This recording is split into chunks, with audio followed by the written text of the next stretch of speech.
Tapi ada hal yang lebih penting dari sekedar pemulihan-pemulihan, yaitu menjadi saksi Kristus. Mari masuk bulan yang ke-10. Saya mau mengajak kita sekalian untuk kembali merenungkan bahwa Anda dan saya ini punya misi. Anda dan saya ternyata Tuhan punya acara yang luar biasa. Yang lalu kita belajar bagaimana melayani bukan dilayani. Simple. Anak manusia datang untuk melayani bukan untuk dilayani. Kita belajar dari istilah diaken, diakonos, diakonia, ada kata-kata itu. Seorang pelayan, katakanlah pembantu rumah tangga, pelayan rumah tangga yang siap sedia, dia tidak memikirkan dirinya konteks Alkitab. Seorang pelayan dia tidak punya hak memikirkan dirinya, tetapi hak dia, kewajiban dia memikirkan sang Tuhan. Siap sedia melayani kapan waktunya, baik tidak baik waktunya. Seorang pelayan dia hanya melayani. Yang Yesus mau kita seperti itu. Dan pagi hari ini lebih jauh kita akan belajar melayani sama dengan kita bersaksi. Mari kita akan cek ayat kita. Saya tidak comot ayat ini saja, tetapi ini kesatuan dari ayat-ayat sebelumnya. Ayat yang ke-8, Kisah Para Rasul, ayat yang ke-8 pasal yang pertama, demikian firman Tuhan. Tetapi kamu akan menerima kuasa kalau Roh Kudus turun ke atas kamu, dan kamu akan menjadi saksiku di Yerusalem dan di seluruh Yudea dan Samaria dan sampai ke ujung bumi. Saudara, ayat ini muncul diawali di ayat-ayat yang pertama bagaimana Yesus sedang berdiskusi menanti saatnya dia akan naik ke sorga. Ada sebuah pertanyaan yang muncul dari murid-murid Yesus kepada Yesus. Tuhan, kapan sebenarnya engkau akan memulihkan bangsa kami? Kemudian Yesus menjelaskan bahwa untuk hal itu kamu gak perlu tahu, kamu gak perlu memikirkan kapan waktunya, tapi ada hal yang lebih penting. Kalau Roh Kudus turun ke atasmu, kamu akan menerima kuasa dan kamu akan menjadi saksi. Saudara, ternyata bicara pemulihan yang diharapkan oleh murid-murid, bagaimana bangsanya mengalami pemulihan, bagaimana umat pilihan yang kata firman Allah menjanjikan pemulihan buat bangsa Israel. Allah concern betul terhadap umat pilihan, tapi ternyata tidak terjadi apa-apa. Yesus datang, kok belum ada pemulihan secara kebangsaan. Kemudian ini sudah hampir Yesus mau terangkat ke sorga. Kok belum ada tanda-tanda? Bangsa Israel masih dalam tekanan kekaisaran Romawi. Ini, itu dan lain sebagainya. Wajar kalau murid Yesus tanya, sebenarnya kapan waktunya itu?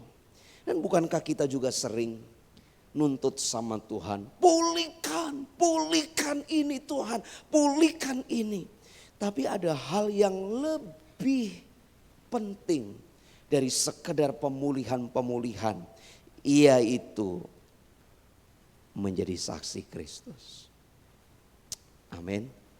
Karenanya mari Bapak Ibu Saudara, dari teks ayat ini kita belajar yang pertama, kuasa disiapkan Tuhan untuk mendasari pemberitaan kabar baik. Jadi Tuhan itu enggak suruh Anda dan saya, Tuhan enggak opyak-opyak, tapi tanpa dia lengkapi. Karenanya dia berkata, kalau Roh Kudus turun ke atas kamu, kamu akan menerima kuasa. Saudara, ini bicara apa? Kuasa diberikan kepada murid-murid Tuhan sebagai dasar pelayanan, pemberitaan kabar baik pada waktu itu. Tetapi juga berkesinambungan sampai hari ini. Karenanya Anda dan saya tidak bisa berkelit. Anda dan saya tidak bisa berdalih kepada Tuhan bahwa aku gak bisa bersaksi. Aku gak bisa menceritakan kabar baik. Karena Roh Allah sudah ada pada Anda dan saya. Amin. Kan image-nya pemikiran yang selama ini terjadi begini. Oh, itu tugas penginjilan, itu tugasnya pendeta. Tugas penginjilan itu tugasnya hamba Tuhan. Tugas penginjilan itu para penginjil. Tugas penginjilan itu para majelis gereja, penatua atau apa saja yang disebut di gereja lokal masing-masing. Kita berpikir aku kan jemaat biasa. Tapi dengar baik-baik. Kalau Roh Allah ada padamu, sebenarnya Anda punya kapasitas yang sama untuk menjadi saksi Kristus. Amin. Amin.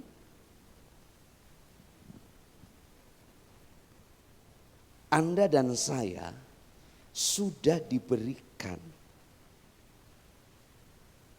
Hanya mau melangkah enggak jadi saksi Kristus.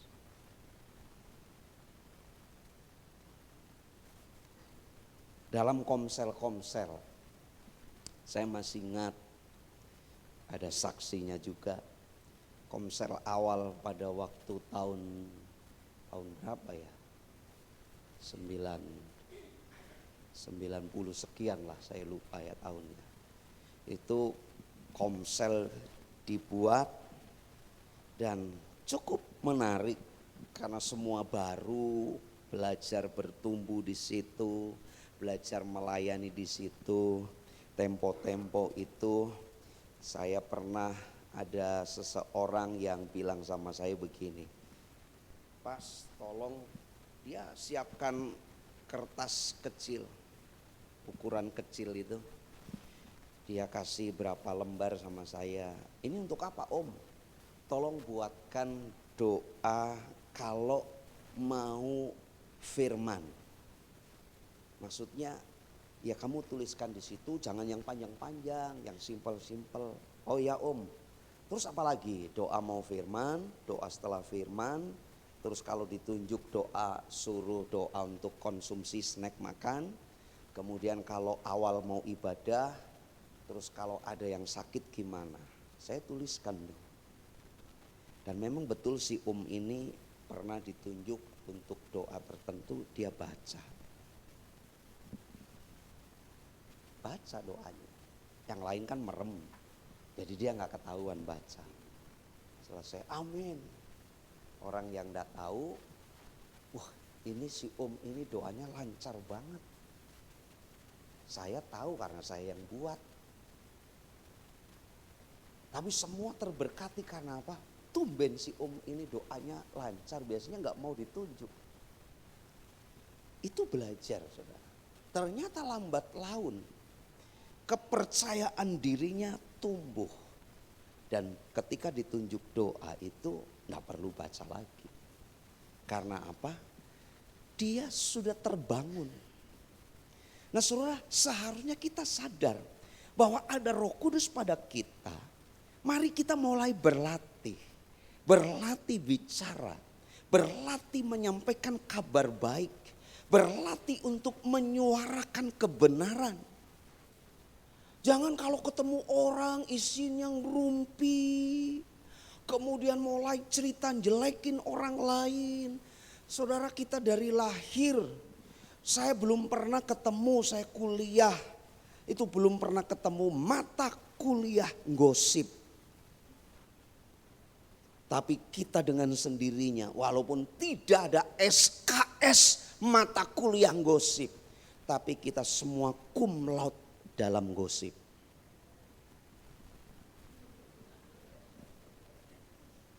Betul, mungkin summa apa itu di atasnya cum laude apa? Nah itu. Ada Alan di sini. Lan di atasnya summa di atasnya cum laude apa itu? Summa juga. Ya itu kalau cum laude kampus tertentu itu 3,7 atau 3,5, ada yang 3,5, ada yang 3,7. Tapi kalau sudah 4, waduh ini nilainya sudah luar biasa gitu ya. Tapi jujur, kita nggak pernah ada mata kuliah gosip, tapi semua itu cum. Pinter banget loh, gosipin. Ya, kalau di kantor kita gosipin bos. Bos mengatakan terus, enak temen. Tapi nggak tahu ya, biasanya bos-bos itu mungkin berangkat rada siang, tapi pulangnya itu paling terakhir dan bahkan paling malam, masih ada rapat, ada itu.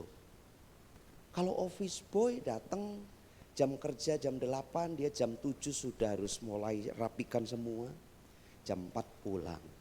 Tapi yang namanya bos jam 4 pulang dari kantor, tapi dia harus ketemu klien.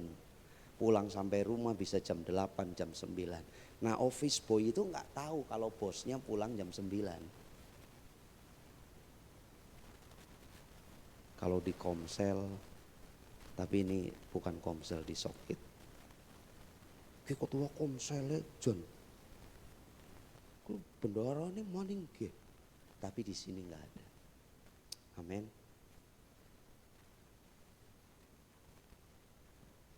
Coba mulai kita belajar. Ketemu klien, ngobrol pekerjaan memang harus. Tapi coba mulai sedikit masuk hal-hal tentang kebenaran, kehidupan kita yang diubahkan. Mulai cerita, ngobrol sebentar. Jangan justru kita jadi bumbu perbincangan yang saru, yang porno. 2-3 wanita berkumpul. Kan wanita sehari 20.000 kata ya. Jadi kalau 2-3 wanita berkumpul, berarti bisa mungkin 60.000 paling enggak, atau 50.000 paling enggak ngobrolnya. Tapi jangan salah, 2-3 pria berkumpul biasanya ngomongnya yang jorok-jorok. Iya apa ya? Saya kalau ketemu beberapa orang, begitu lagi ngomong yang saru, begitu saya datang, ada Pak Pendeta. Paling tidak kehadiran saya mengerem mereka untuk bicara yang saru-saru berhenti. Tapi coba bayangkan, kalau kehadiran kita malah justru bumbuin di situ. Hati-hati, 2-3 pria kumpul biasanya ngomongnya itu sudah mulai nyerempet. Tapi coba kita sekarang buat pemikiran. Anda ini sudah dipenuhi Roh Kudus. Saya dan kita semua, Roh Allah tinggal dalam hidup kita. Sudah tidak ada dalih apapun kita berkata, aku gak bisa bersaksi, aku bukan pendeta, aku bukan majelis, aku bukan penatua, aku bukan pelayan Tuhan. Anda orang percaya, Roh Allah ada padamu, bersaksi. Amin. Pak kalau gitu berarti kita jadi orang Kristen gak boleh guyon. Siapa bilang? Saya senang guyon kok. Saya senang guyon, saya suka nonton stand comedy itu, stand up. Saya suka nonton.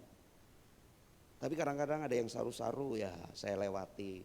Yang membangun, apalagi ada beberapa komika yang memang kritis dengan kondisi politik di Indonesia. Dia suka stand up di situ. Saya suka nonton, saya senang. Karena apa? Ya supaya fresh lah, pengetahuan nambah, paling tidak dengan situasi kondisi sekitar kita dari para komika biasanya mengangkat itu. Kemudian saya suka nonton podcast, apalagi si tetangga kita, kemudian ada podcast beberapa artis rohani. Itu sangat menolong, membangun. Ya tunggu tanggal mainnya, tim Mulmed kita akan buat podcast. Kemarin sudah naik ke atas, gede ya pastorinya ya. Ini depan masih kosong, boleh gak ini kalau bikin studio? Nanti ya nunggu selesai semua, yakinlah nanti ada para sponsor, para donaturnya akan buatkan studio buat tim Mulmed. Ada amin? Yang amin kecil, ada amin? Saya bilang kamera aja rusak belum jadi-jadi. Ya masih di servis, tukang servisnya sedang minta hikmat dari Tuhan. Karena ini kamera dipakai di gereja kok gak ketemu-ketemu gitu ya.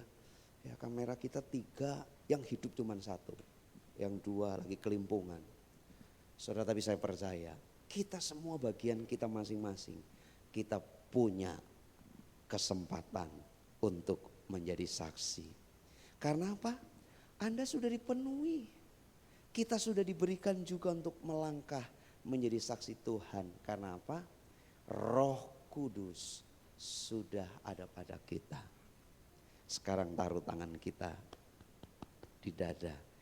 Saya saksi Tuhan. Jadi gak boleh berpikir bahwa aku gak bisa kalah kita sama Om Dora. Aku ingin begini, aku ingin begitu, aku ingin banyak sekali. Siapa itu? Temannya Doraemon? Nobita. Musuh kita kalah sama Nobita. Nobita yang kartun dia bisa terbang, dia gak kerjakan PR, dia bisa setor PR. Tapi jangan niru yang begitu ya, tapi keinginannya untuk ini itu. Saya percaya orang Kristen kok loyo, gak punya gairah, gak punya semangat. Begitu ditanya gimana kabarnya, ya kadang-kadang belum ditanya sudah ya. Nah kalau sudah ya terus kali-kali yahnya diganti, dad gitu ya kan, ayah kan, ya ganti dad kan, keren dikit gitu ya. Anda dan saya sudah diberikan kuasa itu. Saya sempat merenungkan, sampai tadi pagi saya mikir begini loh. Yang Yesus kerjakan pada waktu itu, murid-murid menyaksikan, perhatikan baik-baik. Kemanapun Yesus melangkah, Yesus menceritakan kabar kesukaan dari sorga. Kemanapun Yesus pergi, Yesus mengajarkan hal-hal kebenaran. Dan kita melihat Alkitab menuliskannya. Di mana Yesus bergerak, di mana Yesus melangkah, terjadi mujizat. Amin. Pak, itu kan Yesus. Tapi Anda perhatikan kisah para rasul mencatat perbuatan-perbuatan ajaib Tuhan dalam pribadi murid-murid Tuhan.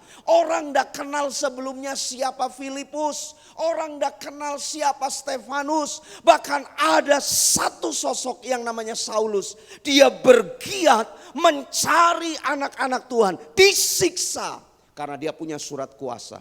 Tapi ketika Tuhan ubahkan pelayanan demi pelayanan, apapun kegiatan yang mereka kerjakan selalu disertai kuasa Tuhan yang luar biasa. Siapa si Filipus? Siapa Stefanus jadi martir Tuhan? Dirajam batu tapi dia bilang, aku melihat anak manusia berdiri memberikan penghormatan kepada Stefanus yang dirajam. Dan orang-orang makin geram melempari Stefanus. Dan Stefanus mati sebagai martir yang pertama. Saudara, mujizat demi mujizat terjadi. Karenanya tepatlah bahwa kuasa itu diberikan untuk mendasari pemberitaan kabar baik. Amin.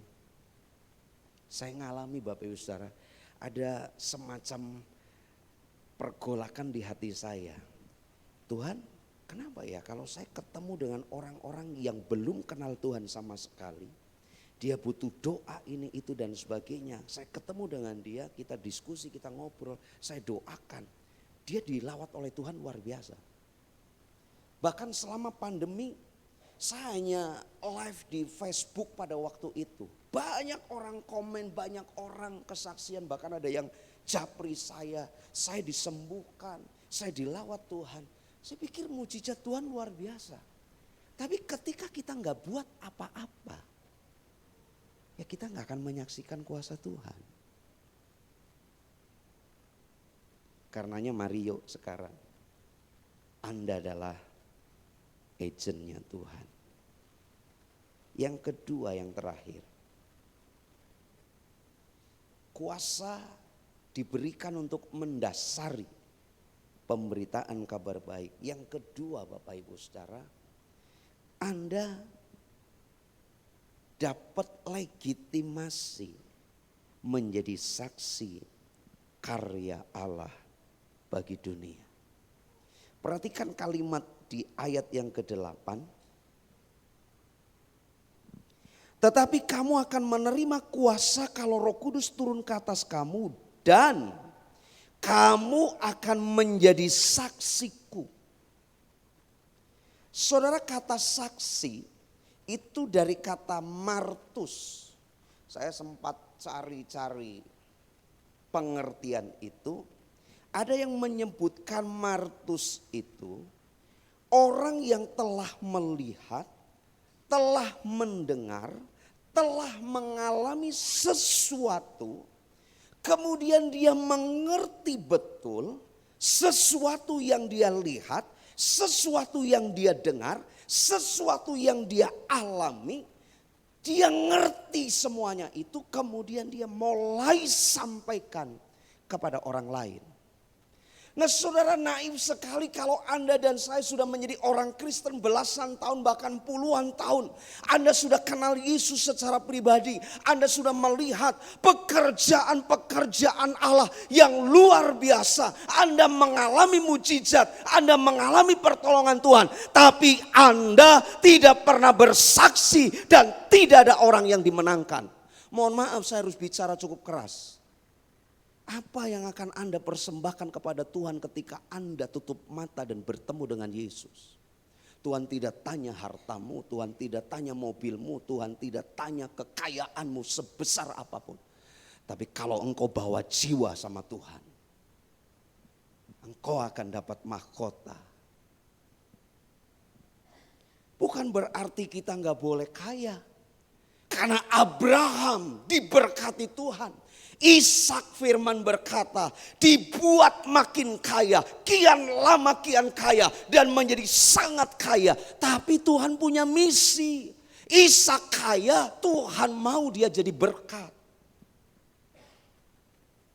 Kadang-kadang kita kaya, pelitnya minta ampun.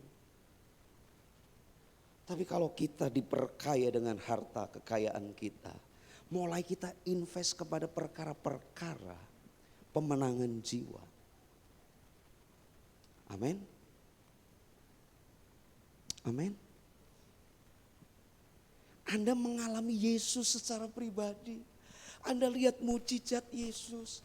Anda ngalami dari awal Anda berjumpa dengan Yesus sampai hari ini. Saya tidak percaya kalau Tuhan gak pernah buat mujizat dalam hidup Anda. Saya gak percaya kalau Tuhan diam-diam saja.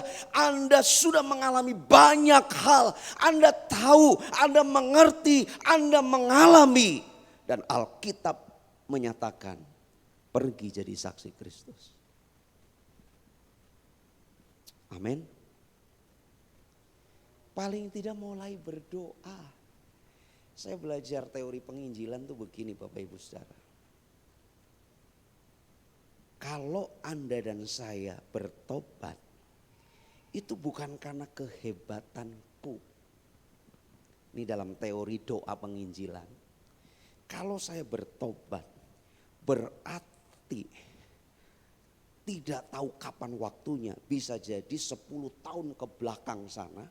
Bisa jadi mungkin puluhan tahun ke belakang sana. Ada orang yang mendoakan saya untuk bertobat. Ini di luar konsep pilihan ya, Efesus pasal 1. Sebelum dunia dijadikan, Tuhan memilih. Ini di luar itu, tapi dalam teori doa penginjilan. Karenanya kita gak boleh takabur, kita merasa, oh ini aku percaya sama Yesus kan karena aku ini, itu dan sebagainya. No. Ada orang yang sudah tanam doa, benih doa puluhan tahun yang lalu barangkali untuk pertobatan hidup kita. Dan yuk mari kita belajar. Kalau kita ngerti itu, saya bertobat, ada orang yang tabur dalam benih doa untuk pertobatan hidupku. Karenanya mulai hari ini paling tidak, aku tahu ada keluargaku, aku tahu ada orang-orang terdekatku yang belum kenal Tuhan, mulai masuk dalam daftar list doa. Mulai menangis buat mereka. Tuhan, aku rindu keluargaku, aku rindu kalau perlu sebut namanya. Dia boleh mengenal Engkau secara pribadi. Saya yakin dan percaya Tuhan akan tergetar hatinya di sorga. Dan kapan waktu Tuhan itu akan menjamah orang-orang yang kita doakan. Tapi kalau kita gak pernah menangis, gak pernah membawa dalam doa, adem ayem, bangun pagi ku terus mandi, tidak lupa menggosok gigi, kalau lupa tak gosok gigi, aku pergi tutup mulut karena takut untuk bersuara. Jadi bangun pagi yang dipikir aktivitas kita, betul. Anda harus buka toko, Anda harus bekerja, tapi coba yuk kita bawa. Jangan cuek bebek Bapak Ibu Saudara.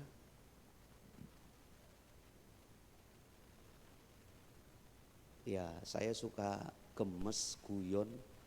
Anak saya yang kecil itu kalau pergi bareng, dia belum doa. Oh ya doa. Dia mau tidur, dia udah ngantuk duluan. Bisa berdoa, cepet. Tidur dulu, belum doa. Ya udah doa. Doa begitu doa, bla bla ya. Kadang-kadang, amin. Dia udah, ya namanya anak kan. Tapi kesini-sini itu unik. Saya sempat bukan ngetes. Ya saya suka kadang selisih pendapat sama istri. Begitu di mobil diem-dieman. Begitu dia datang lihatin saya. Dia duduk di kursi tengah, kemudian kepalanya ke depan, lihat saya, lihat maminya. Kemudian mungkin dia suasananya nggak enak, dia pegang tangan saya yang kiri, kemudian tangan istri saya yang kanan dipegang, kemudian digadukin. Itu anak loh. Tahu kalau orang tuanya lagi selisih pendapat, dia risih, dia nggak mau, dia jadi pendamai. Saudara mari. Kalau kita tahu ada orang yang belum berdamai dengan Tuhan, paling tidak hati kita itu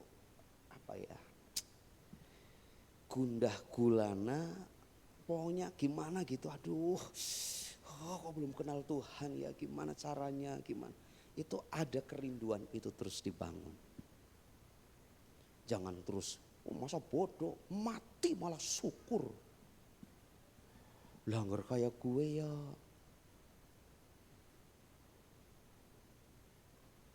Kita bukan agennya Tuhan. Anda akan menjadi saksi. Martus martures. Anda adalah alat Tuhan untuk menyatakan kabar baik. Dari istilah martus ini, martures, maka muncul marturia. Adalah saksi-saksi iman yang karena imannya, karena pekabaran iman yang dia yakini, dia harus menderita bahkan mati, makanya disebut martir. Mari Bapak Ibu Saudara, Anda dan saya mengalami pengalaman dalam Tuhan. Karenanya apa yang Anda alami jangan sampai di sini. Tapi mari kita bersama komitmen. Ini bulan misi. Saya bersyukur tadi malam Yosua telepon, Pak, ada seseorang kirim dana untuk aksi super fat 500.000 untuk beli Indomie. Saya tanya sama istri, itu di ruang super fat Indomie sudah berdus-dus. Ini ada yang ngirim lagi 500 untuk beli Indomie. Kue mau dibagi pirang dus. Itu Sokit tuh begitu. Kalau ada program mendekati hari H itu luar biasa orang yang menabur. Karena apa? Kita mau jadi saksi Tuhan. Amin. Diberkati semua yang terlibat dan mendoakan. Anak-anak sekolah minggu selesai ibadah minggu terakhir mereka akan bergerak untuk mewartakan kabar baik dengan membagikan bingkisan. Tapi harus doa dulu, diingat itu guru sekolah minggu, harus doa dulu dibawa ke depan sini. Anak-anaknya didoakan supaya dia waktu bagikan itu, dia akan transfer spirit paling tidak. Masyarakat di sekitar sini boleh mengenal kebaikan Tuhan. Amin. Amin. Kita akan dukung support anak-anak kita. Saya undang kita semua bangkit berdiri, pemusik maju ke depan. Baca kalimat ini Bapak Ibu.